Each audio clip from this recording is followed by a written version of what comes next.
And welcome back to Square Off. Former Senator Jeff Flake will soon reveal his next steps after retiring from the Senate last week, ending an almost 20-year political career. Earlier in the week, I did an exit interview with Flake.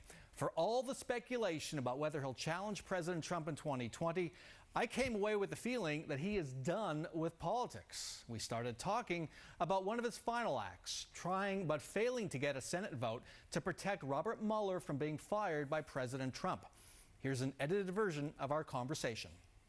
How much trouble do you think the President of the United States could be in? Well, I mean, there's probably there in terms of individuals around the President who, in terms of leaks and whatever,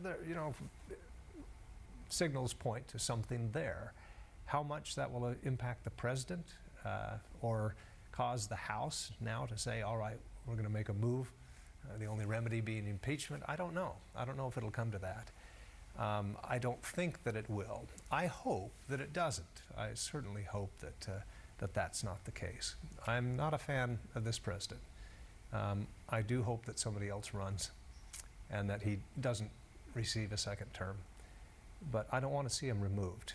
A lot of the focus has been on the possibility of impeachment, but is there another scenario where this president is so crippled by the Mueller investigation, where the Senate in particular turns against him, not necessarily for impeachment, but at least supporting him, withdraws support for a second term? And I think that is the more likely scenario.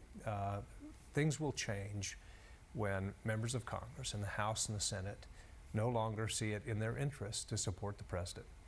I would argue when you look at the midterm results, we're closer to that than you think. So what does it tell Martha McSally as she enters the Senate about how she has to vote, conduct herself, given she had a full-on embrace of the president during her campaign? Well, if I look at her record in the House, she was a good, solid, mainstream conservative, very thoughtful in the way she voted. And if she votes that way in the Senate and acts that way in the Senate, I think she'll be fine. But does she have to put a little more distance between her and the president than she showed during the campaign? Definitely. Certainly more than she showed during the campaign. But like I said, if it's reflected in how she voted, if she votes in the Senate and acts that way, then she'll be okay. But if her next campaign is seen like her last campaign, she'll have trouble. And here you are, and in a few days as we speak, you'll be jobless. Yeah, completely. For the first time in a long time, I would imagine. Where are you going to end up? What will you do? I'll stay involved, obviously. How? I care about the direction of our party. I'm very worried about the direction of our party. And does that role include possibly, you've been asked this over and over, running for president in 2020? I've said many times, I hope that a Republican does run in the primary and challenges the president, if for no other reason than to remind Republicans what it means to be conservative and what it means to be decent. Because I think we have to get away from this vitriol and get away from this name calling. It only goes so far, and so I think that there's a valuable role. Can somebody succeed doing that? It's tough to see right now. It really does. But this is the president's party right now, no doubt. Is your family pretty much done? Are you pretty much done with electoral politics? It's certainly, when you've been shot at, literally, on a baseball field, and death threats from the right and the left. What has changed over the past 18 years, I can tell you, is that, and this is not for the better, and this has nothing to do with me or whatever, it's just politics in general. All the nuance is kind of going out of politics. No, it's gone. The Senate used to be, known as the world's most deliberative body. But if you take any big issue now, whether it's climate change or tax policy or Kavanaugh, any of those, the inclination and the tendency for people like me in my position would be to say, I'm going to pick a side early on.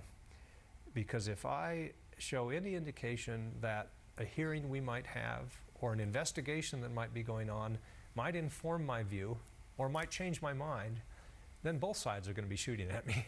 Not literally, but you're going to be in the crossfire. And that's a place where I've been often, and it's not a comfortable place for somebody who wants to stay in politics.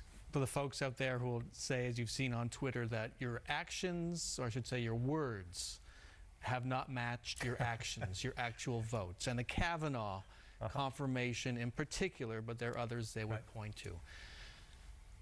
Are they right?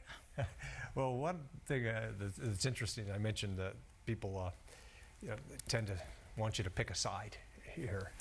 And I'm a conservative. I like lower taxes. I like less regulation. I don't like top-down government. I like conservative judges.